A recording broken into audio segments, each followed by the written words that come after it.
Folks, welcome back to the iHealth channel, iHealth Radio, the NBC Network, the Podcasters channel with your host, Hurricane H. Today is a very interesting topic because the topic we're going to talk about today is a kind of touchy-feely one, but I think it's worldwide and everybody kind of maybe falls into this, thing. And I'm being intentionally suspenseful because I want to get that excitement going on here, but really it is a form of addiction. We've talked about quite a bit of addiction. We've covered alcoholism, we've covered drugs, we've covered a lot of different levels of in different topics and different types of shows. But today my guest is someone who's really advocating and educating people about a very unique type of addiction that is almost innate in the human nature. And I'll leave that to that level. So with me I have Logan Hufford, who's actually a sexual addiction mentor. Now, as it sounds, sex addiction or pornography or porn addiction, these are real addictions that are out there in the world. And it's somehow some people can justify it as being human. It's human nature at its best, right? Or maybe animalistic nature, but it is real. And it is damaging. It can affect people. And actually, we did allude to this in the previous show in mental health. That's a form of addiction that is pretty cool. It attracts people. It gets your high. There's a high to it, and there's all kind of stuff. But our guest today is Logan. Is going to take us to a journey, his personal journey, and why he changed his path and how he did it. Through religious belief, through other formalities, whatever it is, we're going to learn about it today. And and I want to say this, folks, I don't care what your denomination is, what location in this planet is. This is something that I think everybody can benefit from as a discussion. It is a little taboo in some circles, but frankly it is needed to have a discussion about, and certainly we'll have guidance about it. So hey, Logan, welcome to the show, man. I appreciate you having me on, brother. And the reason why we need to talk about it is because it is taboo, right? I mean, I'll just say that right now, like, because it does tend to be something that gets swept under the rug. That if I do have a struggle, if I've got shame in this area, well, I can't talk to my friends about it. I can't talk to people about it. I can't learn, with healthy resources the way that I can with maybe alcohol addiction or other struggles. So absolutely, I appreciate you giving me the platform to talk about it and to shed light on this. Well, we are about health, physical and mental, and this definitely falls into that realm. And it is actually it affects your health, it affects your sometimes wealth, it affects your relationship. We've had marital discussions and shows about relationships. It affects your relationships because through adultery and infidelity and all this stuff. All this stuff is real, and people struggle with this. And I love what you said. This alcoholism is acceptable to a degree because it's kind of like people can talk about it, right? Right. People drink, but a lot of people are not really keen on sharing. Like, hey, I'm having affairs, I'm doing stuff, I'm having orgies, whatever it is they're doing in their world, in this stuff where they're addicted to their computer and checking out all these pages and stuff like that. That's out there. There's plenty of stuff, and we could talk about historic stuff that's always been there. It's pretty interesting. So Logan, let's talk about what really got you into this addiction, how, if you don't mind, and then certainly how did you discover that because anybody who has an addiction, chances are they don't know that they have an addiction. I mean, they know but they don't know. They know but they can't admit it. They know but there are way more addicts than there are people who say I struggle with addiction. Like, that's the bare minimum way to say it, right? I mean, absolutely. Get it, man. Tell us about the story and how you discovered that you really got into this form of addiction somehow. And I think through you, a lot of people will be like, I think I'm in that world too. I'm in that world too. So let's talk about that. Yeah. Well, okay. And one other thing I'm just going to say, because if anyone's still listening, but maybe they're on the fence about like, okay, I don't think this would apply to me. I don't think I got anything to learn here. Here's my challenge to you. If you're watching this, if you're listening to this and you're like, I don't struggle with this, I've never had a struggle with this, you might be right. If you are one of the lucky few, because I'm telling you right now, you are in the minority, if that's the case. If you're one of the lucky few who does not struggle with pornography addiction, with sexual addiction in general, I promise you have multiple people who are in your inner circle who do struggle. The general number, depending on how you quantify addiction and what study you're looking at, the general number is 7 out of 10 guys struggle with pornography addiction. 7 out of 10 guys and 3 out of 10 women. So if you don't personally struggle, good, but still learn from it, because you've got people that you love, that you care about, who do struggle. I promise you that. So my story, I mean, to be honest, I'm going to do something kind of weird, and I'm going to start my story by really starting at the end, which is to answer your question about when I realized that there was a real problem. So I'm 34 years old now. This is, picture me 9 years ago. I'm 25 years old. I've been married for a few years, for 4 years at this point. I've already got 3 boys, and my wife is pregnant with our 4th son. We got married young and started having kids young. So married for 4 years, we got 4 boys, 1 inside her tummy.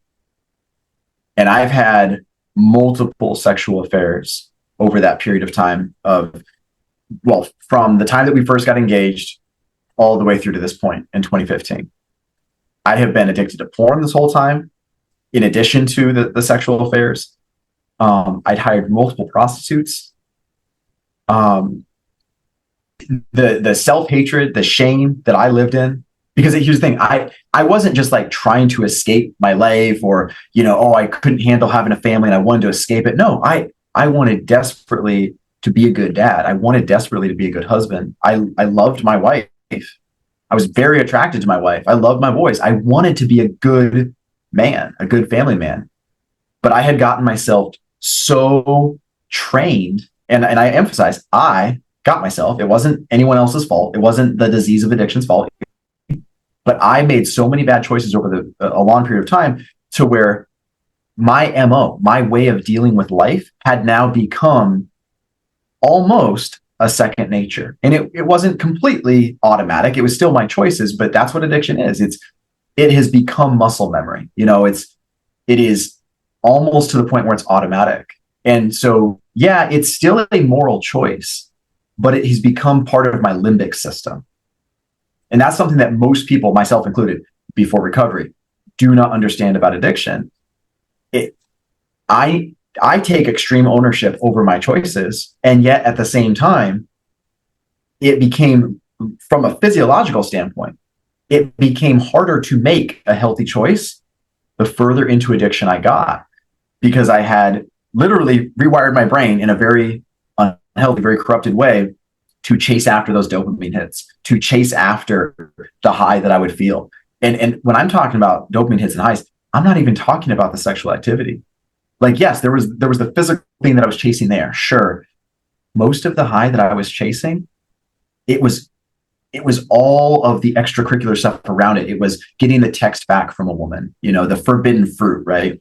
It was, waiting in the parking lot, waiting to meet up with somebody and feeling terrible, but I also felt an adrenaline rush. All of those things provided these hits, these highs, that I didn't start off chasing that, but it eventually got to the point where that stuff, I wanted to keep chasing it. I wanted to keep chasing it. And with pornography, there was some of that, but there was a whole other thing, which was, and this is why I talk so much about porn. I don't just talk about pornography, but that it's the big focus of what I do in recovery and on Instagram and stuff, is talking about the dangers of pornography, because pornography teaches me that I can have whatever I want to look at whenever, right? I can pick and choose how many, what's the hair color, what's the ethnicity, whatever. I can pick all that. I can control it all. I can decide it all. And then I want to stop, or I want to switch to a different website, or I get to choose it all, right? It's like, giving a little kid access to a candy store and letting them, live there, except it's the X-rated version. That's what pornography does. It's, to put it very lightly, it teaches me to stay immature for a very long time. So going back to, to answer your question. So as a 25-year-old, hating myself, hating what my life had become, but feeling like I can't stop. My wife then gave me an ultimatum. She had known about the infidelities, but she's in survival mode, right? We got 4 little kids, she's pregnant. She's trying to just take care of the family. And by God's grace, she had the strength to face her abuser, me, and say, okay, I'm done. If you do not get serious help, like I'll give you a chance to get serious help, but if you don't get serious help, then you're going to lose me and the boys. And I knew that she meant that. I believed her. So that started my journey to reach out and try some resources. It was a very 2 steps forward, 3 steps back, non-linear type of journey. Because I'll tell you right now, my sobriety date was almost a year later. That was the summer of 15. My sobriety date is May 19th, 2016. I didn't start getting serious traction from, staying away from pornography and all this until 2016. But I started to attend groups. I started to reach out to people. I started to do some things. And there was a lot of like doing the bare minimum. Okay, like let me just try to manage this, right? Because I didn't think I could ever not be in bondage to it. And yet, my Instagram handle is no longer in bondage, because now, by God's grace, almost 9 years later, to be able to say I'm Logan Hufford and I'm no longer in bondage to sexual addiction, brother, I didn't think I could ever say those words ever. And I'm at this point, I'm here, to shout on any rooftop that'll have me, to talk about, hey, God put these people in my path. He put this recovery program in my path. He's given me these tools to be able to not live in that cave anymore. And whatever I can do to share these tools with other guys, with other folks struggling, I want to do it. I need to do it. Well, so first of all, I have to commend you for being this brave to really share. This is probably one thing that in anybody's closet, this is the laundry that no one wants to actually share with the world. Sure. Right? It's a fact, right? I mean, like you said, your statistics are pretty scary. 7 out of 10, Yeah. In guys, and 3 out of, and by the way, I want to talk about that ratio, because there is a natural factor between women and men in terms of their addiction with the sexual, I guess, feelings, right? We're just Right. two different beings, two different ways. Our dynamics are different. And so it makes it, and it's a fact in reality. Right? But, so again, that you're very brave to actually have faced this and, taken care of it, but also taking the journey to help others, or at least, make people aware of what it is, and, and so on and so forth. So you've touched on a few things. First of all, you said it wasn't so much just the act or the outcomes, Right. It was really the adventure of it, like the thrill that you were getting, and literally, it's like a kick, right? And you Right. said it, like the dopamine, the adrenaline kicks, these things were like, just, you're doing something like, this is like, interesting stuff, different, right? You almost like technically playing with the devil, if you would refer to it that way. But really playing with the law, because we're talking about prostitution and stuff. There's a lot of factors, disease. There's all kind of risk factors that are attached to this world. Yet people still do, Yep. And it is actually, there's industries that are literally, that cater to this. I mean, just as there is alcohol industries and tobacco industries and drug industries, there's an industry for this. I mean, whether from film, as you said, pornography, it's accessible. And even before the internet, you had it. This is like one of the oldest. Prostitution is the oldest, profession in humanity, right? And Right. and sex is something that is innate. It's like something that is natural, and so it's primal, in terms of our, I guess, wants and needs as humans. It's a natural urge. It's a natural urge. So it's like wanting to eat. Sometimes that just people have different levels of, Right. I don't know, hormonal, activity that kind of get them in the libidos, whatever, get, better than others, I guess. And that's, there's also, literally hormones that are in action here that can make some people a little bit more aggressive than others, and so on and so forth. But all this is real, and it's scientific. It's there's a mental factor, there's a physical factor. And as you said, the easier it gets to people to have access. And now it is actually in our palms. It's everywhere. Back in the days, you had the video stores. You would go to the back room, and and they still exist, I think, in some parts. Remember, I don't know, you're young now, but I think you've caught up to the VHS and DVDs and stuff, era, and those things were available. No, I'm an interesting age, because I'm younger than, I'm 34, so there's plenty of guys in recovery that I've connected with that are older than me, but I'm old enough to where, I also grew up in a relatively sheltered upbringing where, we didn't have Playboys laying around. So I grew up, there were no iPads, right? We're talking late 90s. There's no smartphones. There's no, it was dial up All internet. America. And to use the internet, you got to make sure nobody's on the phone, right? Like, porn was not accessible. Definitely not in my house. But that's kind of the whole thing, is it wasn't specifically about porn. It was feeling a rush. But the first thing that I ever taught myself to use as a sexual stimulation, the first time I sexually objectified pictures of women was through JCPenney catalogs, the lingerie and swimwear ads. That was the first time I sexually objectified pictures of women. I didn't know what to do with myself. I didn't know what the feelings that I just knew I liked how I felt. And so, by any sort of definition, that's not porn, right? But that was my introduction to it. And yeah, I'll use like this analogy when I'm saying it's not about the sexual activity. Like, I'll put it to you this way. I mean, hopefully this will make a little bit more sense to anyone that struggled with maybe a different addiction, or even just understands something about addiction. Yeah, are there alcoholics who love being drunk? Sure. But alcoholics, as a general statement, they're not alcoholics because they just love to be drunk. Or they're not alcoholics just because they think that whiskey is the best tasting beverage. Like, there are plenty of people that do enjoy the taste of whiskey. There are plenty of people that do enjoy being drunk, but that's not why they're an alcoholic. Or a different way would be, if somebody's a smoker, you're not likely to find a bunch of people who are smokers specifically and only because they just love tobacco. Like, that's just their favorite thing in the world. No, it's a whole thing. There's a social connection, right? There's triggers. There's things that, okay, something's happening. Now I want to go have a smoke. Something's happening. Now I want to go have a drink. Oh, I'm with my buddies. We're going to go do the fill in the blank, whatever. And it's no different with a sexual addiction, except it looks very different. It's something, because of what we talked about, because of the whole, it's kind of in the closet thing. It's something where, yeah, I wasn't doing things largely out visible to other people. It was all hidden. It was all shame. It was all a secret double life. But, I would have a stressful day at work, or I would have a low paycheck. I was in sales. I would have a small paycheck or whatever. Instead of me wanting to go get trashed at the bar, I would go off and look at porn in the bathroom at work, or I would go hire a prostitute, or I would go start texting, somebody in my phone and hope that it would go somewhere. Like, that's how I dealt with the stressors of life. Instead of going and picking up a bottle of Jack, I was watching videos on my phone. That was my coping mechanism.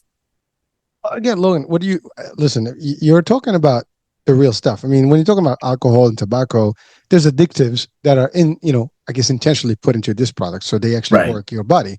Right. In pornography, maybe there's nothing it's not edible, but it is subjected to you. You're basically suggested these things through visual, arousement or enhancement, whatever you want to call it. So it is actually giving you a kick in your mind. And it's the same way like we get, high from a movie, and, you're getting excited about watching something or listening to something. It's the same thing.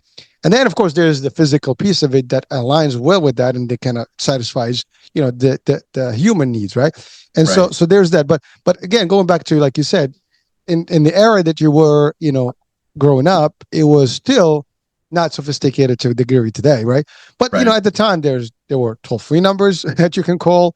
You had the Playboy magazine. You have different magazines. I mean, even old movies. If you look at movies 70s or 60s, they have pictures in the movies, or like posters and things like that that kind of introduce some of this.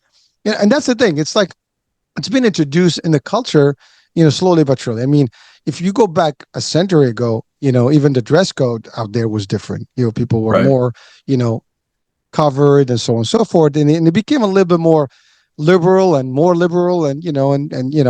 things got shorter in the women's space and the guy's space. And it just became like, it's all cool, like, it's my life, I'm free, and so on and so forth. And I get all that. But it got away a little bit from the religious aspect. So, because again, and we'll talk about religion further, but in general, it was, looked at the wrong way. I was just literally, I was just kind of catching up on the Patriot, the movie, right? It's with Mel Gibson. It's an iconic movie. I just stumbled on it like a week ago or something. And it's funny because there's a scene about, the son meeting this girl, and they had to get permission to actually even meet. he was wrapped up in a freaking bag, and sewed in, because he was spending the night over. And it's just like to show you like how historically, we Right. were and where we are today. Now it's just like every movie has some sort of a scene, into it. So it's becoming like very common, and so it's normal. It became normalized, and therefore it became a little bit more acceptable to everybody. Yet everybody knows nobody's like, hey, listen, I'm going out there, I'm doing my thing. Now there's a lot of places where, as you said, you can get a hit. I mean, you get out of the, there's after hour, or like, business hours, and there's go-go bars, and there's different places where you can go and really kind of, even just peep places. I mean, literally Right. in those adult, stores, right? So there's all kind of stuff. Now someone can say, Hurricane, you know about this stuff. Yeah, I've been around the block long enough to know a lot of things. So Right. just for those people that may question that. And but fact is, this is real. And Yep. people, it's a struggle, by the way, men and women, because some of these places they're frequented by both, genders. So it's not even like, who is, one versus the other. Obviously, men may have a little bit, as you said, 7 out of 10 versus 3 out of 10. There is a difference in just how we operate. But you're right, like, there is something that was kicking with you, like it was just like making a difference. Now, my question to you is this: it started at what age? Because I want to address the age piece, because a lot of parents are fearful about content, and Yep. you can see it. I mean, you mentioned PG. You and I were talking about this before. In the movies we have PG-13, we have different ratings, and then of course Right. you have X-rated movies that don't even make it to the movies, right? But Right. the fact of the matter is, these ratings are there for a reason, and so depending on the stuff, and then when you're talking about things that are online, I mean, Google Master. I mean, there's no, YouTube is clean, but like if you go to Google, I mean, it's, do whatever you want. I mean, it's all open territory, right? And so you have all these things. So who stops, kids at early age to do stuff? Now with kids today Yeah. having a phone at their disposal early on, and you have all different measures, even TV, like back in the days on cable, you have these permissions and passwords protected stuff, even, Right. so there were means, but they're not really strong means. I mean, even back in the days, you could get, all these channels and things like that. Even pay-per-view has that stuff, that you can buy. You go to a hotel, you have adult channels and stuff. So it's Right. always accessible. And so if you have children, and the reason I'm asking about the age, because there is a point in life where the kids kind of open up their eyes to this world, Yeah. and there's like seeing, the other gender, the other sex, and it gets a little, now when you see things, you start giving you some nice little excitement in your mind, and you want to explore these things. And one thing leads to the other. Same thing with tobacco. It's like, oh, let me test that, the little cigarette. Let me have a little sip, and that's, it becomes, a cup, and a cup becomes a bottle, and the bottle becomes a pack, and the rest is Right. history, right? And same thing, one cigarette to a pack to like an addiction. Now you have drugs and so on and so forth. So it gets, and similar here in your example. So what age did you literally start entertaining these thoughts? And because, and we want to spend some time on that, just so we can share with people maybe what can we do to help them at least understand what to look for in terms of, because you obviously went through this, and your parents may not have even caught up to you. It seems, maybe that's the case. I don't know if they Yeah. were aware, they were not aware, and you can share with that whatever you can share. Of course, this is your life, so I'm not asking anything that you're not willing to Yeah. share with the world. So Yeah. So I've answered this question many, many times, and I don't have an exact age, but I'll say 10. It was about 10 years old. In terms of when I first started chasing that high of sexually objectifying pictures of women. I know that it was way before puberty. I didn't understand how sex worked. I didn't understand, the differences between a male and female body, to any sort of degree. It was just like, I was just like a little kid, and like, oh, okay, like I like how this looks. And then it was around 13 that I discovered masturbation.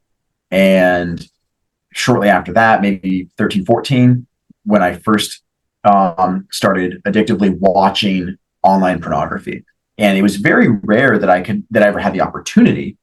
But when I could, I would, my dad was at work, and then my mom would be at a doctor's appointment or something. I would sneak onto the computer, and I would watch videos. But it was, it might have been something, there might have been times where it was like, twice in 1 year that I'd get the opportunity to do that. It was not super common, but it was already to a compulsive level where if I had the opportunity, it was a given that I was going to do that. And to be honest, that pretty much stayed the course or got progressively worse for the next 12 years, because by the time I was married, if I ever was away from my wife, away from responsibilities, for more than an hour, I'm probably going to be going and looking at porn. I'm probably going to be, seeing what I can find out there to feed my addiction. And one thing I will say in terms of as a parent, because we got 4 boys. My boys are 12, 11, 10, and 8. So we're right there in it, right? I mean, these are the ages where they're going from little kids who just want to play with Hot Wheels to, okay, I've got a crush on so-and-so, or, oh, I want to go do this. And I'm not going to pretend one bit that I'm an expert or that I've got it figured out. But here's where me and my wife, here's how we approach it. And yes, I'm saying my wife, that's a whole other part of the story that we can get to, is we are still married. And yet it's only by a miracle. And I can talk about what that miracle looked like. But how we approach parenting when it comes to this stuff is I got no clue the perfect way to keep them from something or to make sure that they're prepared for something. But one thing that we can do is to have constant conversations about life, to just make sure that those communication threads are open. And we don't do it perfectly, but we are very intentional to talk about life with our kids. We don't generally have private conversations where our kids are not allowed to talk with us about something. Like, we don't invite our kids to talk with us every single time my wife and I sit down. But if we're talking at the dinner table and, our kids are already done eating and we start to talk about a heavy topic, we don't shuttle the kids off, or we don't necessarily go to the bedroom and close the door to talk, because it's like, hey, we're talking about real life. So if they want to listen in, if they want to talk to us about it, no problem, because it's real life. Why would we not want to include them in real life, right? I'm not saying that we don't ever have private conversations, but we don't generally. The other thing is when our kids ask us questions, we talk to them about it. We don't make up those little white lies that I think are very much normalized with parents about oh, I don't really want to tell my kids about how the real world works, so I'm just going to, joke about this or joke about this. It's no, we don't, I call that baby talk. We don't do baby talk in our family. Again, do I talk to my 8-year-old a little bit differently than how I'm talking to you? Sure. But I'll tell you right now, it's not that different. I get it. It's real life. Our kids, they know our story. They know that dad was unfaithful. They know that dad struggled with sexual addiction. And on one hand, it's a beautiful thing in the sense that because they know the full story, they know what redemption looked like. They know how hard we worked individually for our own healing and together, in our marriage. They know how hard their mama worked in her recovery, her healing journey. They know, what I've done to work on healthy habits and all these things, and how I work with men now. They know all that stuff. It's also led to some uncomfortable conversations, some uncomfortable questions. There was something just a few months ago where I was talking with my oldest boy, or we weren't actually even having a conversation yet. But something came up about kissing, and he was like, oh, so you talking about kissing? My 12-year-old was like, so that's what you were doing with those other ladies back when you used to, when you were cheating on mom? That was not comfortable for me to answer, right? That was definitely a hard conversation, but I'm so grateful that he felt free to ask that question. I'm so grateful that he felt safe, asking his dad that. And the other part is, there's not going to be a point where they grow up and they're 20 years old or they're 30 years old and they're suddenly they find out this deep, dark secret about their parents, right? I don't ever want that to happen. It's no, right, wrong, or indifferent. You're going to know, what your mom and dad have been through, and you're going to know the tough lessons we've learned, and the areas where I still screw up or the areas where I still struggle. I'm going to be very open about those things. I want my I want my kids to look up to me, but I want them to I don't want them to look up to me just because. I hope that they look up to me because they see a man who is genuine and honest and willing to work on himself. And if they can look up to that man, then I see that as a good job. Well, Logan, thank you. I mean, there's just quite a bit there. One is the idea of early age. I mean, and you said around 10, and Yeah. today, I mean, even in elementary school, there's sexual education, so they start way early. I mean, it's not even at at an older age where you're a teen or so. This is like I'm talking about you haven't even hit fifth grade, right? So this is Right. becoming more common, at least in the States. So that's a big one, right? And so kids already are kind of aware of things, and so they start kind of the path of discovery, if you want to call it that way. And of course, if you remember way back in time, I mean, schools were boys' schools, girls' schools, kind of thing, right? Stuff like that. That kind of changed over the decades, and now it's all common, and everybody does whatever. I mean, my kids are, one is, just graduated high school, and the other one is graduating this year, and they tell me stories about stuff since they were in middle school. Kids Yep. are pregnant and so on and so forth. So sexual activity is pretty alive in early ages today. I mean, literally, it's amazing, right? Things have changed a bit, and also the access, as we said, is a lot. You had maybe a far in between opportunities to actually get online to even sneak into. Most of these kids today, unfortunately, they have their rooms, they close their door, and it's very difficult to stop. And everything's password protected. They have their own logins in their phones, and you can't even talk to. And let's be clear. At least in the States, very difficult to actually force a kid. For example, let me see your phone. Let me see this. I mean, there's child services. It can be perceived as an abuse. There's all kind of stuff. Now, as a parent, we want to protect our kids, and there's that fine line between how you do it, where you do it. Right. Your approach, which is being kind of open about your past and stuff. And by the way, I want to say this, and folks, if you're watching and listening, what Logan has been through, some people say like, well, he did it to himself, whatever. No one picks an addiction on your own. It's something that just happens, and then before you know it, as you said, you're into this, and it is very difficult to come back. Now, you wanted a family, and you got the family, but you can get rid of that whole decade plus of your luggage, and it's an illness technically, right? That's what addiction is. So you had that, and it's very difficult. Now your wife, I don't know if she knew, she didn't know at the time, when she met you. Now that's the other thing. There's a big factor. If she knew, it's one thing. She didn't, it's another, because now she discovers this new personality that you have, and that makes Right. it difficult. But I have to say, I mean, she stood by you, and the ultimatum she gave you was probably the wake up call, like, hey, smack, get up, smell the coffee, smell the beans here, and you're on your own, and you're not going to be part of this family. Now that kind of was and sometimes that's exactly, it takes a very rude awakening to a lot of people, and especially when addiction, to actually make that transfer, the initiative, to take the initiative to make the necessary changes and taking the steps to get out of it. And you said it was back and forth, 2 steps out, one step back, whatever. A year Right. later, you got it. And by the way, there's no one that can tell you like, hey, I just woke up and it's over. It ain't gonna be over, because the temptation is gonna be there. Yeah, go ahead. I will say I've definitely heard that.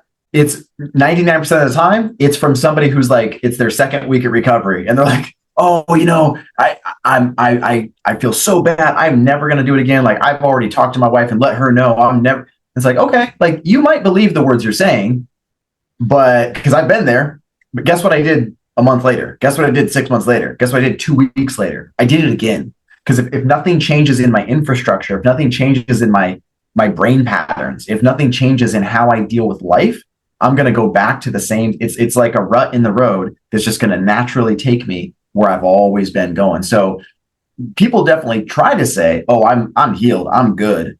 And I've heard stories from folks who actually have stayed away from whatever their addiction was. People that, hey, I was an alcoholic for 20 years, and I'm making this up, but like this type of thing, right? It was like I was alcoholic, and then I got a DUI and almost killed somebody, and I never touched a drink since. I believe that those things do happen, but they are exceedingly rare. That it almost never happens that way, where I just choose to turn off a limbic behavior that has been created, that I've hardwired into myself over the course of years, and I'm just not going to do it again. Because that toggle switch, doesn't exist, not generally. Oh, so we can cross that line, since we're in this discussion right now.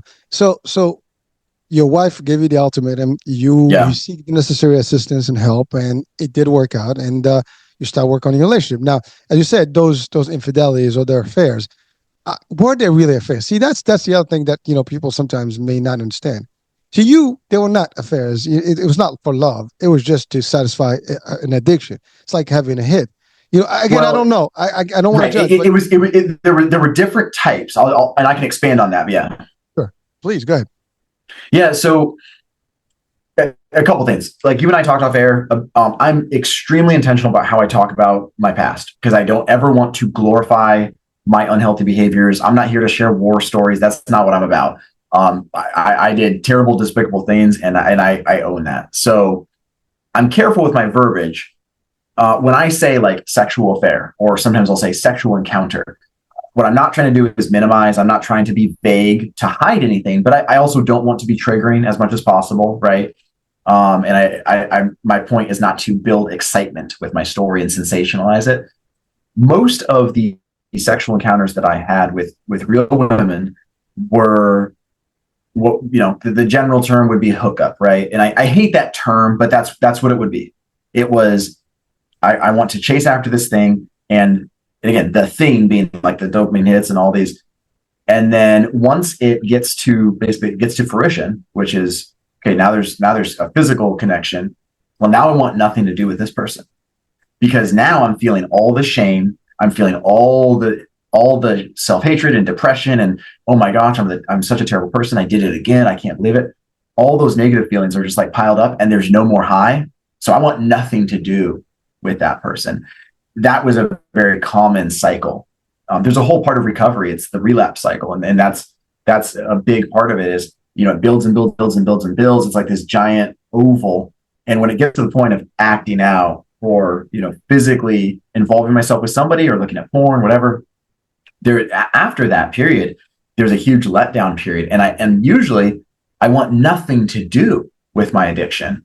The problem is that only sticks around for so long. It might stick around for 5 minutes and then I start chasing after something again. It might stick around for, 5 days, 5 weeks, 5 months, but it's not going to stay forever. Eventually I will start to chase after it. But the physical, the physical connections, the physical affairs, they were generally about attention. There was some chasing after the physical, the sexual, but it was also a lot of the attention that I was chasing after that. Power and control that, I want to dominate the situation. I want to be in control, just like I did with porn.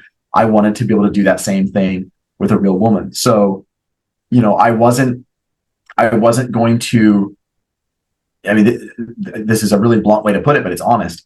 I didn't generally chase after somebody who was not easy for me to control. Here's what it was. I was a predator looking for easy prey. That's a terrible way to view people, but that's truly how I viewed women. So I didn't want to have to put in a ton of work. I was going to go for somebody that seemed likelier to give me what I wanted. And there's whole, my whole infrastructure, when it comes to my addiction, I built up in that way, some of it intentionally, some of it unintentionally, or some of it subconsciously.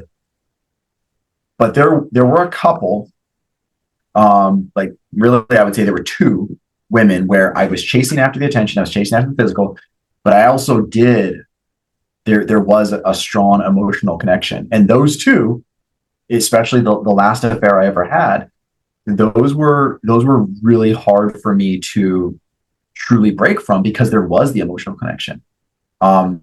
These ones were different where I didn't have that experience of I want nothing to do with you. I had some of that, but there was enough of an emotional bond built up that I did want to continue having a friendship or something. And so it was even as much as all the other ones were destructive, all the other ones were evil. This was even more destructive because there was some of that like relational glue built up. The last affair I ever had was one where it was not a one-time thing. It was a month-long affair. And it was extremely difficult for me to break away from that, far more than any other relationship I ever had. Logan, listen to you. I mean, and probably our listeners and what and viewers.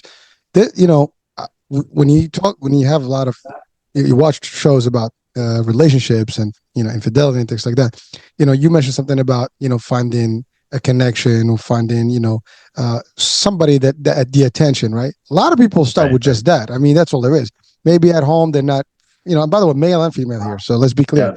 Yeah. Husbands and wife, there's you'll be surprised. I mean, the balance in terms of who cheats on who, but the fact of the matter is, it is real. It happens, and there is a reason for that. Maybe there's a lack of things, and we've talked about this, and we have also podcasts out on the network that kind of address a little bit about the relationships and how things happen.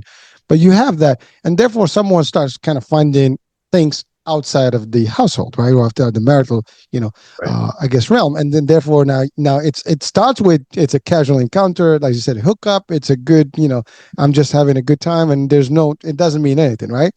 Then, as you said, now humans are humans, feelings occur, and now you get attachments. Now it becomes a little bit more difficult, and that's where the problems happen, and so on and so Yep. forth. So now, and by the way, I'm not glorifying as in any shape or form here, or I'm just trying to kind of put this on the table here because people judge people in general. He cheated, she cheated, and so on and so forth. But Right. nobody knows really what's going on in the household. I mean, is the relationship really smooth? Are there different problems in the house? Is there it's a healthy? Is the sexual piece happening and so on and so forth? All these things, like maybe to men is different than women, and that's actually even a fact scientifically. So Right. so is there compatibility? All these things sometimes do happen, and a lot of relationships also start just with that. They wind up in a marriage and they don't last long because they were not really built on true emotions and stuff. So all this stuff, and we're not going to relationships now and that kind of thing, but we're talking about it is a part of it because it affects this, right?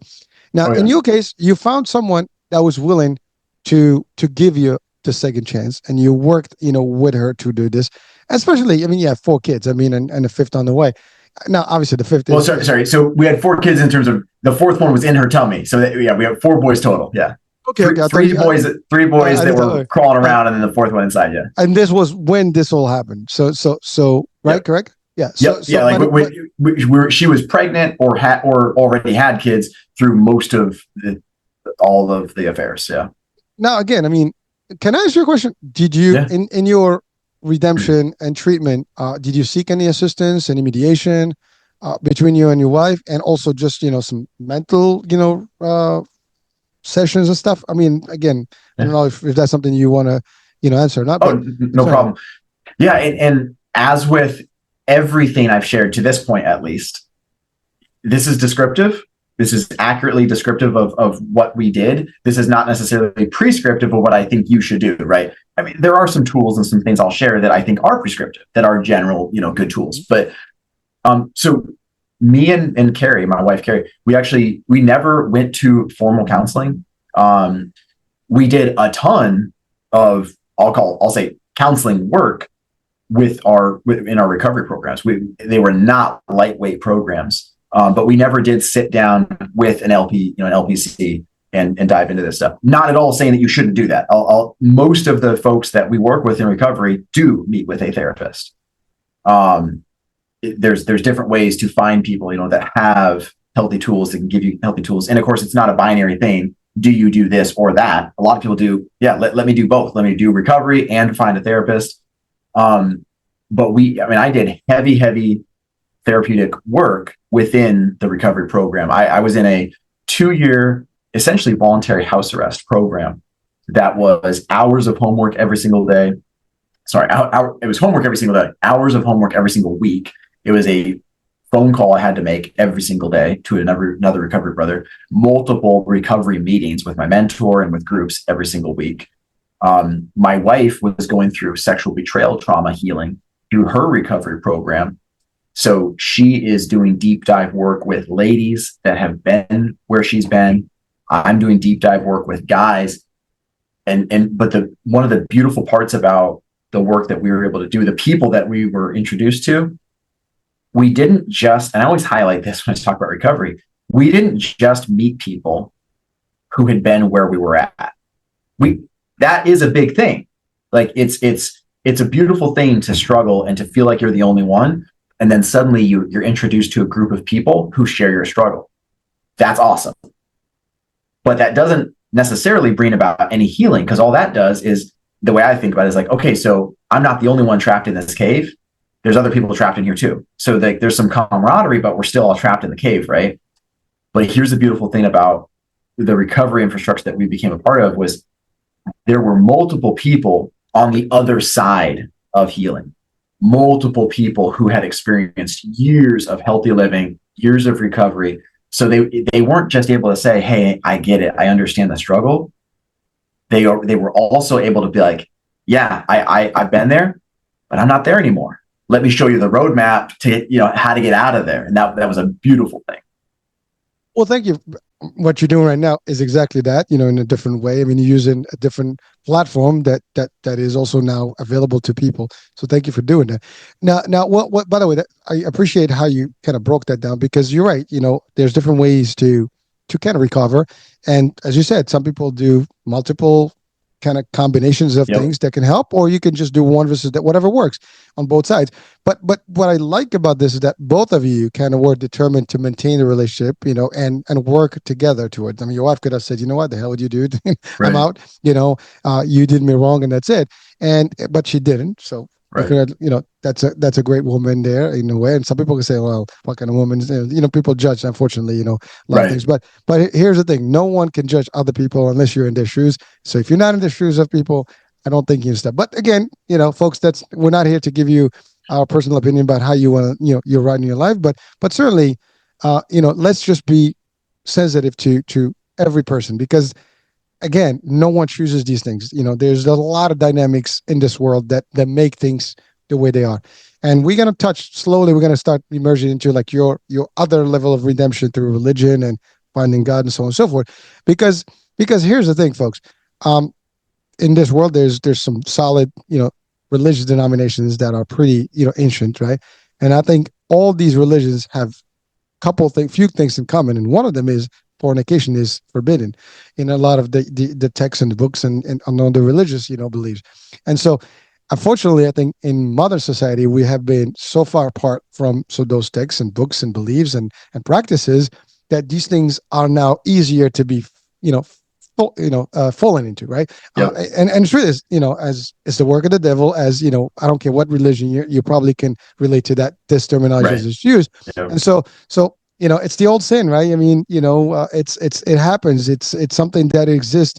It is in all the scriptures, where you cannot, fornicate, you cannot have sin, or and have sexual, affairs outside of marital status, and so on and so forth. So, but because we've come so far away from those basics of protective, tenets, which if we do, life will be easier, right? Because here's the thing: when you work in the realm of outside of religion, you're open territory. All the sensations, all the sinful stuff can be there, whether it's from gambling to, people commit murder, commit crimes, commit stuff because they're outside the realm, religious, doctrines, right? If you're in a religious form, my morals have to have a foundation to put it put it simply, right? If my morals have no foundation, then who's to say, my right is your right, your wrong is my wrong, so. Well, again, what I'm saying is that historically we had these ancient texts and practices, that proved good over centuries, or millennia, right? But as we got, into the new age, new modern stuff, these things have obviously throughout history we do have instances of where that wasn't, the case. I mean, from the Roman Empire to the Greeks. I mean, there's all historical stuff that shows that people did all kind of crazy stuff, orgies, and you name it. Sex was rampant in the Middle Ages, and all the stuff. But the fact of the matter is, as people get religious, part of any, whether it's Christianity, Judaism, Islam, and in other denominations, it's very big as a component to be wedded, to before you actually consume a relationship, and so on and so forth. But that's become now almost like it's like. Even let's call it blunt, for the kids today, like, oh, are you a virgin? Ooh, she's a virgin. She's a virgin. Right. I mean, we hear those things. I mean, it's almost like, sin if you are these days, right? It's the opposite, right? Things have changed. So therefore we're open to an easy, prey, if you want to call it ourselves, to all these sensations and the temptations, right? And so, as opposed to having some sort of controls.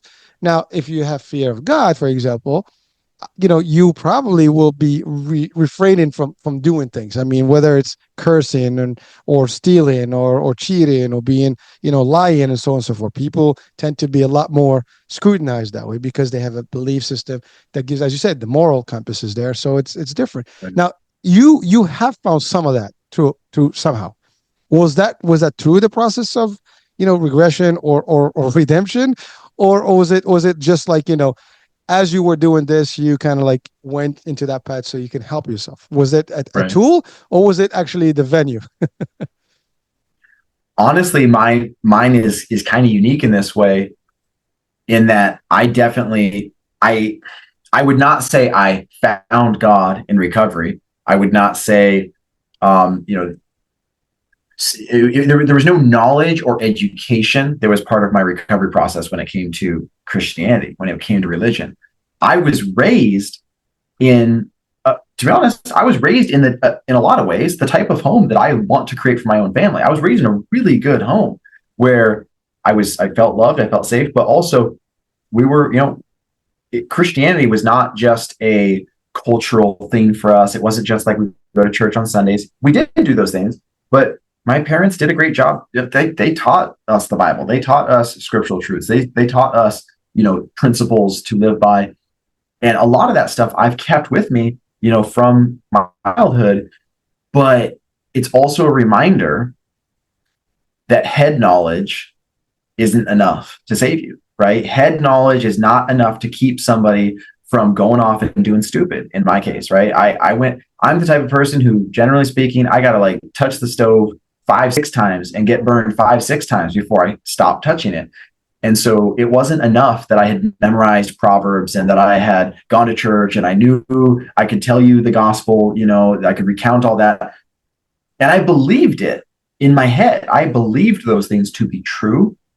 But there's never been a day in my life where I didn't believe that God was real, that Jesus came to earth and died for our sins.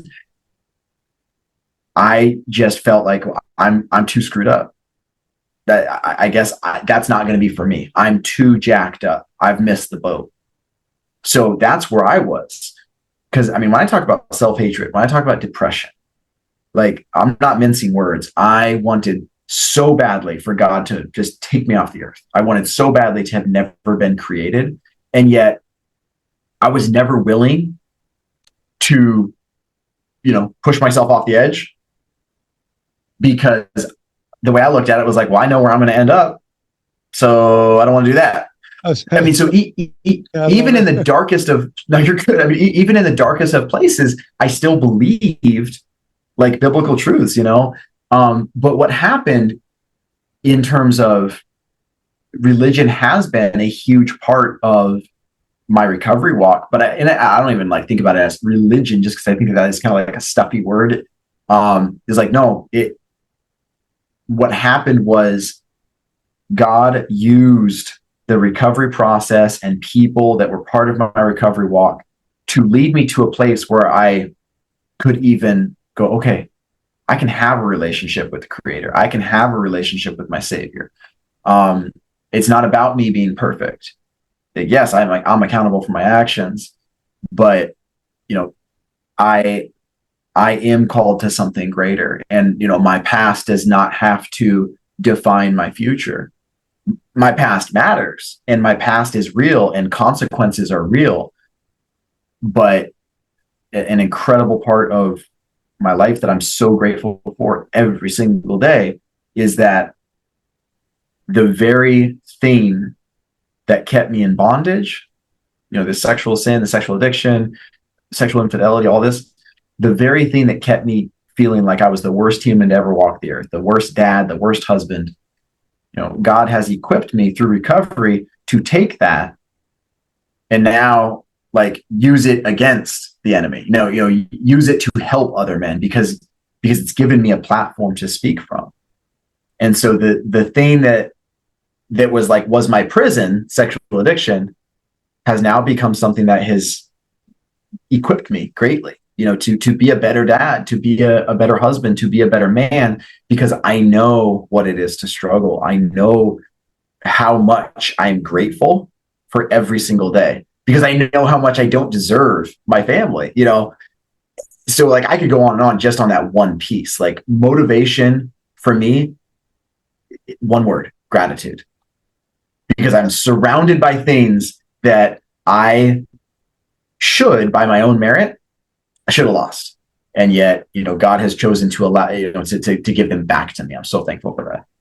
Oh, so that's a huge word, one word, but it's a powerful word. Gratitude is I mean, I think if we all practice gratitude, we'll be better beings as a whole humanity, right? Yeah. Gratitude is a big thing. Being thankful, being grateful for who we have and what we have, at all times, and yes, I love what you said. Yes, you were raised in the environment that was fairly religious, but they didn't stop you. And by the way, you're not the only one. I mean, 90% of the people that probably have addiction, any type of addiction, come from environments where the addiction is forbidden. Yet they fall into it.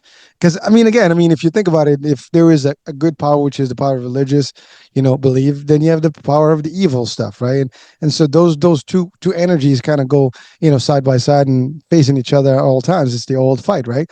And so that's the thing. I have a joke about it, like devil doesn't go with people that don't have faith. He wants the people that have faith to remove them from faith. Right? That's his work, right? I'm with you on that. Yeah. It's a real thing. He's not busy with the one that are already done. He wants people that are kind of like, oh, we believe. Okay, well, if you believe, let me get you from you believe, because that was his own thing, right? So the fact is, and by the way, this is true in most of the religions, beliefs. So it's not even just Christianity. Whether you listen to the show in parts of the world that may not have Christianity, this can still fit in, equally into this, because this is humanity, right? And right. So, but I love what you said, that the idea that you were able to kind of work through this, and you worked, and people in your life did not bail on you, and that's actually a big thing. You still have a family now. Obviously, it's been a minute, a long minute, journey from where you were, where you stopped, and now, so that's my question to you now. And the hardest part about addiction is that people are afraid that they'll be exposed to whatever they're addicted to any given moment. If you're smoking, you can be smoke free for years, and you get into an environment where smoke is relevant or prevalent, it may be a problem. You get into a bar for whatever, you get a tense situation, and you get that sip, and now it's over. How has it been? How difficult has it been for you to maintain? Because I think that's the hardest part about anything. When you recover, it's like, you can never be in front of such a thing, because if you are, you're vulnerable to this. Well, at least you were. How do you do that? How can people even prevent themselves from falling into that again once they get clean? Yeah, that's a powerful question, and the answer will depend on the guy, because there's multiple guys that I know of who have 5, 10, 15, 20 years of sobriety and healthy living that would probably answer that question a little bit differently in terms of, do they still struggle, or do they still feel vulnerable ever?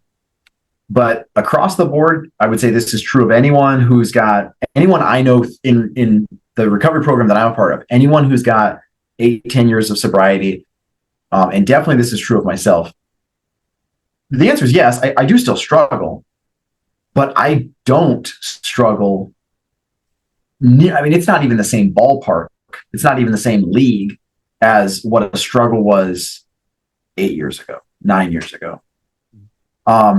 Because I'm faced with things every day, of course, that are a trigger, or that are a possible trigger. A huge part of my recovery work now, starting this year, is going on podcasts, and then doing Instagram work. Going on to put content out there. Just from a visual perspective, Instagram's it's filled with people trying to get attention, right? So it's filled with stuff that absolutely, in my addiction, could have taken me down in a hot second. And so I'm super intentional about how I approach Instagram, how I approach visually, what am I clicking on, and how am I responding, like all of that stuff. So number one, I go in very intentionally with boundaries, accountability. Every day I'm accountable through various things to recovery brothers who know all my stuff. They know my whole story. They're free to ask me any question. They're free to give me feedback and advice. And I'll tell you right now, I get annoyed sometimes. Like, man, what? You're badgering me. And then I remind myself, if the price I pay for safety, if the price I pay to be able to thrive in life as a dad, as a husband, as a man, is that occasionally I get annoyed by an accountability question, that's okay. I can deal with that. That's being But accountable. right, exactly. Yeah. If you're never annoyed, if you're never frustrated by an accountability partner, you probably need a stronger accountability partner. That's just the tough truth of it. So there's a couple different ways I'll answer the question, which is yes, I struggle, but not nearly as much as I used to. But I do always recognize I could get back to the place that I was if I chose. And I think about it like this: every choice I make is one more brick that I'm adding to a foundation or to a wall, right? It's like, so what kind of foundation do I want to build? So if I choose to, you know, watch something on YouTube that, okay, it's not pornography, it's not, pornography, but it's really not the thing I should be looking at. It's not the thing that I should be feasting my eyes on. Okay, maybe that in of itself is not going to send me spiraling back to what I used to be 10 years ago. Maybe that by itself wouldn't be cheating. Maybe that by itself isn't porn, but it's definitely one more brick, right? Or this movie that I want to watch that, okay, yeah, there's this sex scene and it's like, I can, just skip past it or whatever, but, well, maybe just don't even watch it, right? Because it's just one more brick. Do I want to be laying that brick or not? So healthy bricks, accountability, right? Being honest, owning my stuff, like those are healthy bricks. And on one hand, I mean, yeah, I can definitely mess up my life and destroy my life with one single choice. But most destructive things in life are not that. Most destructive things in life are not single choice actions. They're series of choices. They're things that have taken place over the course of months or years. And so me maintaining safety, me being healthy, it's reframing how I'm, viewing the world around me. But I do hope that I can give some encouragement that, yeah, by God's grace, I'm so thankful to say this, that I don't struggle nearly as much as I used to. And when there is that trigger, when something does pop up, I'm able to view it. It's almost like I can push pause and go, okay, here's something that's a trigger. Here's something that might be a temptation. Well, how do I want to react to it? Again, it's like which brick do I want to lay? And in my addiction, there was none of that. It was like I was living in the fast lane, going 100 miles an hour, just being compulsive and impulsive, making the decision that felt right in the moment, or going with my muscle memory, limbic system only, right? And so now it's not that I'm perfect. It's not that I don't get tempted, but I don't rely on my limbic system to make all my choices. I can actually, use the old prefrontal cortex and make healthy, moral, right choices. Again, not perfectly, but over the course of my life, I'm generally making, more right choices than wrong, as opposed to the past where it was just flying by the seat of my pants, doing what felt good in that moment.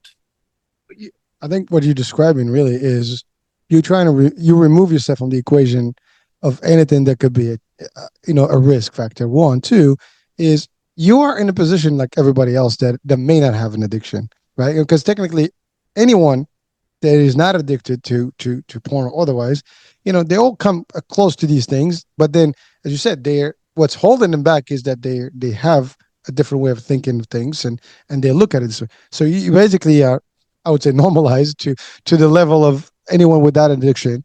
Yes, you're a little bit more vulnerable in a way because you've been there and you know what it feels like, it tastes like. But certainly Right. you're in control enough that like anybody else and anyone else that may not have an addiction, because still, as you said, if you put enough bricks there, you probably fall into that same space. This is not like oh, let's laugh it up. These guys, bro. I have to say, we never judge people for what they're going through. Whatever people Right. are going through, they're going through because it's not like some people's like, well, the choices you make. Yes, you're right. The choices you make. Sometimes it's a series of things that just add up, and before you know it, you're in this nice little twister. It's very difficult to come out of a twister or a rip current, whatever. I mean, first of all, you have to be aware that you're in a twister for a Right. hurricane or something. And sometimes you're not. You might be in the eye of the hurricane. You're not. It looks good, but it's really surrounded by all bad stuff. So you don't know what's going on. By the way, hurricane. Just I didn't mean it that way. but you know what I mean. But the fact of the matter is, like, what you're saying is really true, and I love the concept that what you said about also being checked by your accountability, partners and brothers. That's important. Now, I have just a question. I know we talked a lot more about almost guys stuff, but in Yeah. in in the system, or at least the programs that you have, I'm assuming there were, members of, different, women, men all together, or were they separate? And how does that work? Just for our, our audiences that are, or women, what does Yeah. look like for them? I mean, is it similar? I mean, is there anything different on their world that you have been, exposed to? Because I'm sure if they're in the program, they'll be suffering from the same thing. So what Yep. do we say to them? Yeah. That's a huge one. And I'll be honest, it's one that a lot of work still needs to be done. There are resources for women who struggle with porn addiction, women who struggle with sexual addiction, but there are far fewer than there are for men, because you're right. The struggle is different. And so the resources, they're going to be different. And then, of course, just given the nature of what we're dealing with, I would say, ideally, a man should not be mentoring a woman who's struggling with sexual addiction, or vice versa. Even with like AA, they generally try to avoid that, for all these obvious reasons, right? And so, like for the group that I'm part of, which is, by the way, the group I'm part of, this is a ministry only. It's not what I do for a living. Prodigals up here in Alaska. So we're a local group only. We don't do anything online. We're not doing courses or anything like that. There's a few different groups in Anchorage and in the Valley. And these groups are they are men only. I know that there have been some requests for a group to start for women who struggle, and that's something that, like one of the churches here in Anchorage, they have been working on, is to try to build that. But it's a tough one, because again, they want to find somebody who has experienced some healing, some maturity, but ideally who is a woman, who can walk with those struggling. Just to give a tangible resource, though, a couple of them. Have been blessed to connect with a lot of folks, both in this space and also not in this space. Folks like yourself who have me on to talk about various things. I've also been on podcasts that are specific to sexual addiction, specific to Christianity, various things, right? And so one of those people that's awesome, who I can definitely connect people with, Anna Murby. If you send me an Instagram message, or give me a follow, I've tagged her in some posts. We've collaborated on some stuff. Similar to me, she doesn't do this for a living, but she is somebody who's very open about her own story, that she struggled with porn addiction. And she is somebody who also, has experienced healing from that. So that is one person, that, she's only her, she's only one person, but, she's somebody that can be a resource if people have questions. And then, the other thing is Pure Desire Ministries. They have a lot of great resources around this, whether it's for men who struggle, women who struggle, or also for my wife's end of things, for the betrayal trauma healing. So Pure Desire Ministries does incredible work. If you just Google Pure Desire Ministries, there's various groups and books and stuff that'll pop up, or give them a follow on Instagram. And I always emphasize, like, resources by themselves, they're not going to matter unless I want to seek healing, right? You can recommend all the books and all the groups and all the therapists and none of that's going to matter if I'm not willing to do hard work, or if I'm not feeling broken and desperate enough to seek those resources out. So I don't necessarily emphasize a resource list as the be all end all, because somebody's got to want it, but resources do matter. So yeah, give me a follow, give me a message on Instagram if you want to be connected with Anna. And then, also just check out Pure Desire Ministries if you want more information on any end of this spectrum.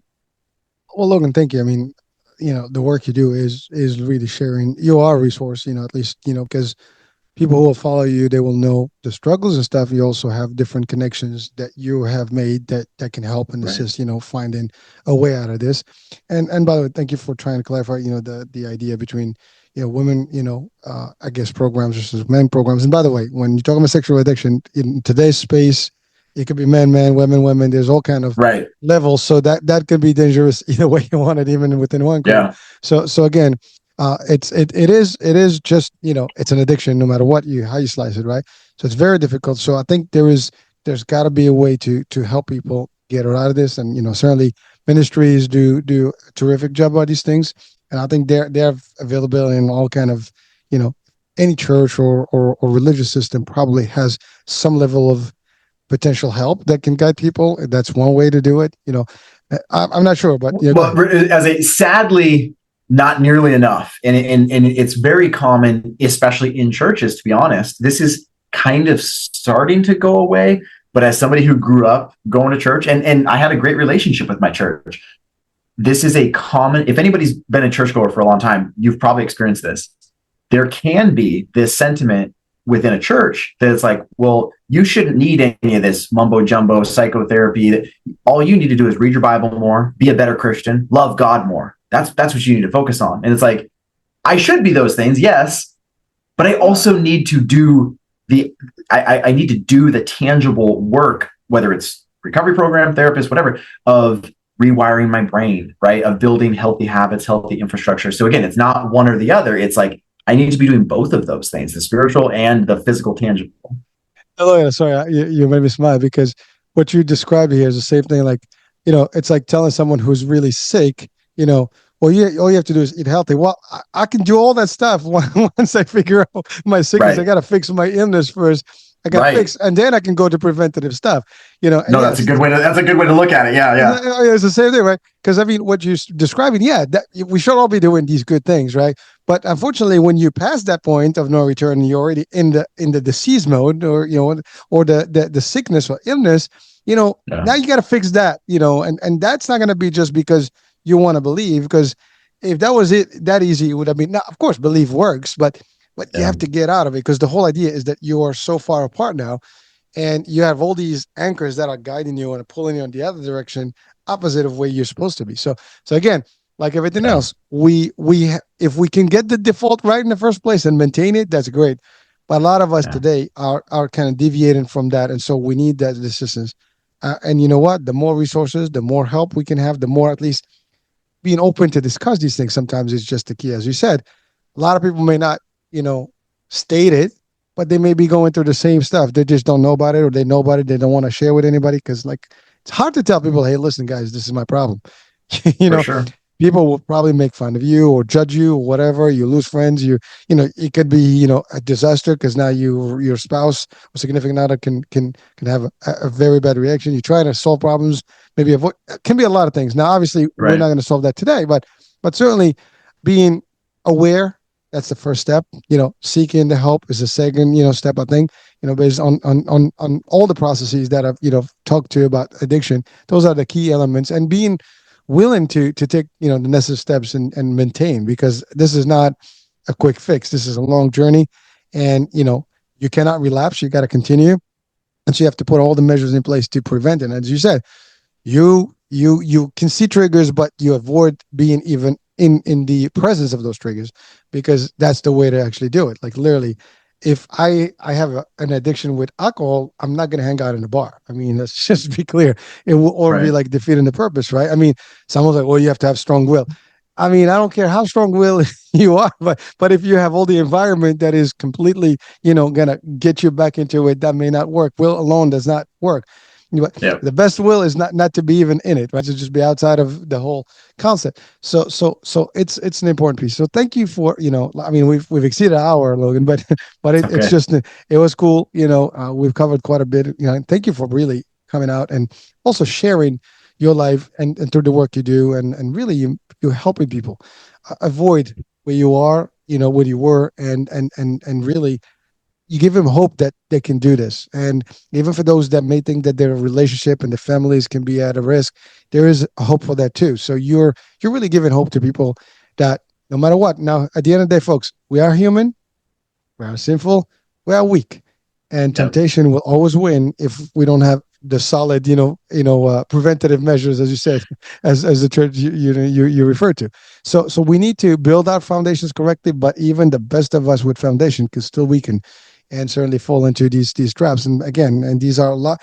We're surrounded by just temptation and things that can get it very easily, whether it's porn here or in the sexual, discussion, or it could be again drugs. This gambling is another big one. You know, now you have Oh, apps. I had a huge sports gambling addiction. That was a whole part of this. Is it wasn't just one addiction; it was an unhealthy, double hidden lifestyle that was all these things mixed together. Absolutely. But gambling could be just like it's funny because for every place you gamble, like if you have problems with gambling, call the number. But I mean, Right. it's like this cigarette causes cancer. I mean, given a disclaimer, it just takes the liability away, but doesn't take Right. away the Right. problem, right? People will still struggle with whatever it is, and if they're cold, most people are not going to do it or admit again that they have an addiction to start with, right? They don't know that. All they know is like I lost money, I want to bring my money back, and that Yep. cycle doesn't stop. So again, that's just another example. I mean, there's plenty. I mean, shopaholics is real. I mean, people that spend money on buffing the house is Oh real. yeah. There's so many addictions, and right now we have people that are addicted to their phones. They can't remove themselves from social media. These, believe it or not, this is real stuff, folks. And so you addressed today one element, which is a big element, and it affects all humanity, I think, as a whole. So thank you for doing that and coming on. Yeah.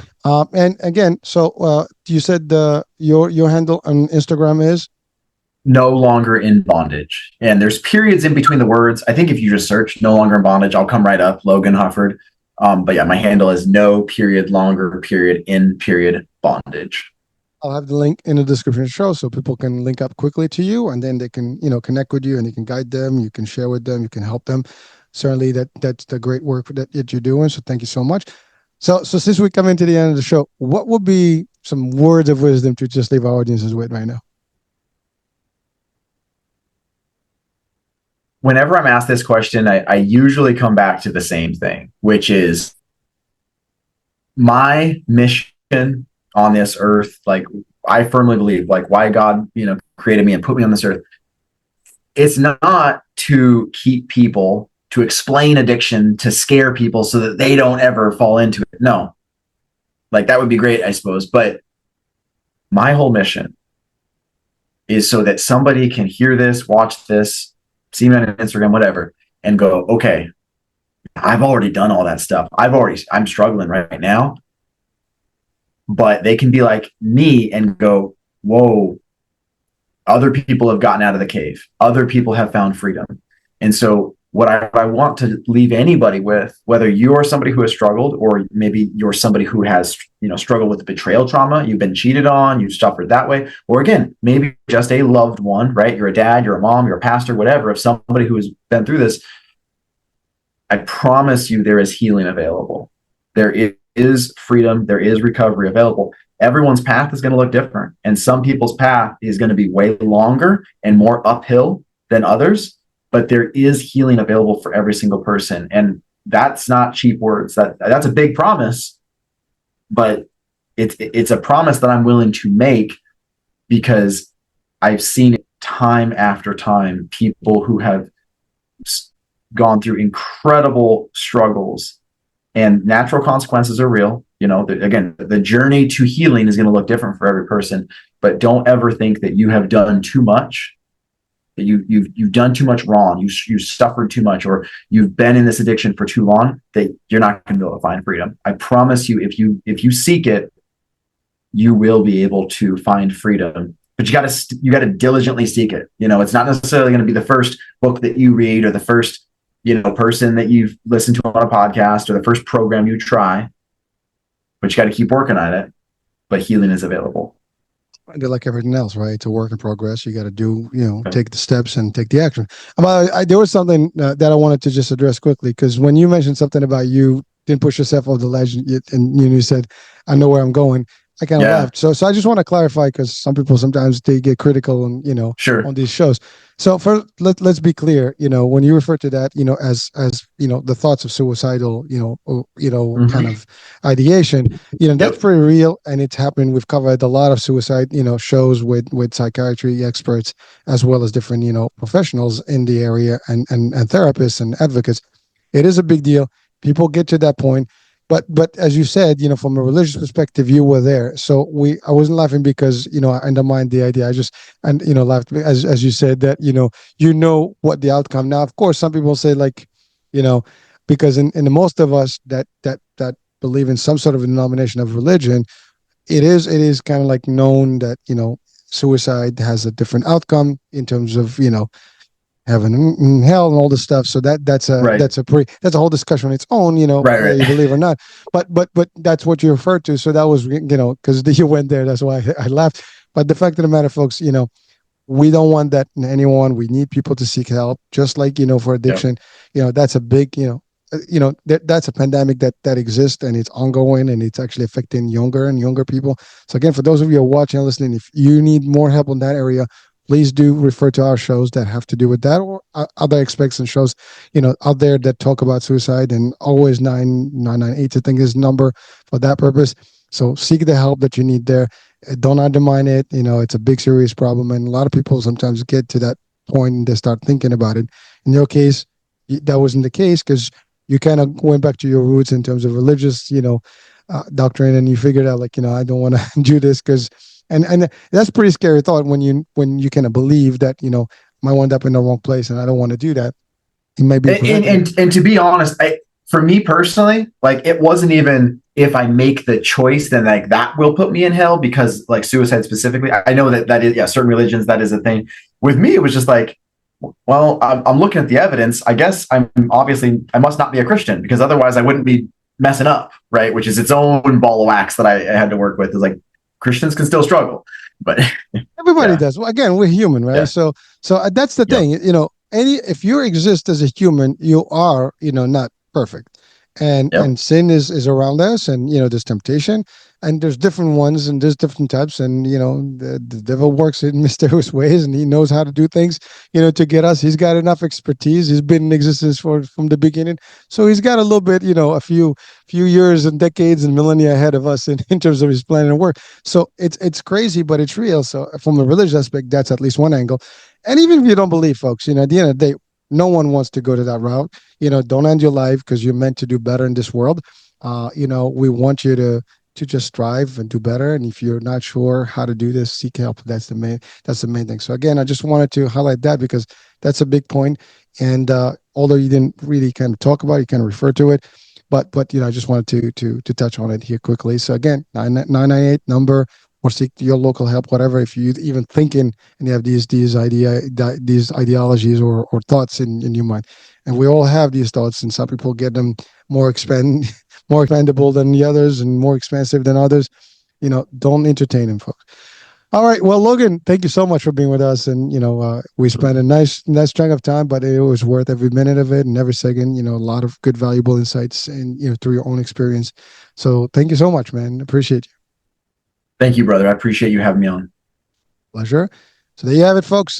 This is a topic that's probably, again, as we initially stated, as taboo, but it's only taboo if we don't discuss it. I mean, I think let's make it a part of our discussion and share it. You can talk in your own circles, folks. It is important to don't undermine this discussion because it is real. It is happening. It affects people you might not even know. If you have kids, they could be the next person struggling with this. You can be yourself, struggling and not even knowing about it. Yeah. At any given point in our lives, we can easily fall into this trap here. So do the due diligence, and again, do connect with Logan, on Instagram and any other service that can help you here. That being said, American Age. We'll be talking soon. Meet any show on the topic. Bye for now.